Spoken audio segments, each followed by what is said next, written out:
Ат пен есек. Біреудің есегімен бар еді аты. Апарар бір қалаға болды заты. Аты мен есегіне артып алып, аяңдап жолға түсіп келе жатты. Жүк ауыр, есек сасып алақтады. Иесі демалуға қаратпады.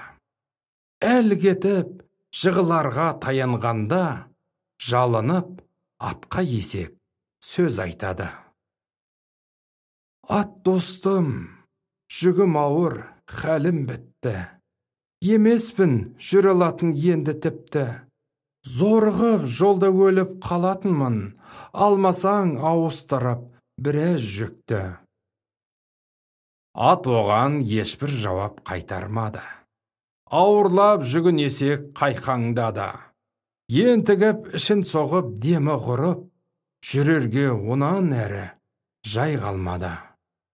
Жығылда есек байғұс демі құрып, тұрмада айдаса да ие сорып, сойды да жүк терісін атқа салып, қалаға келе жатты тағы жүріп. Қараңдар, шара бар ма мына сорға?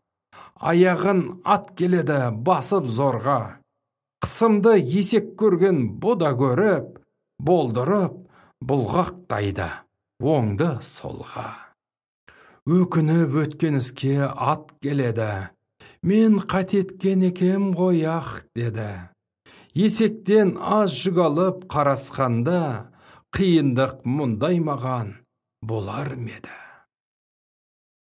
Бұл сөзден нендей ғибрат алмақ керек? Мысалы еткен қайыр бір бәйтерек.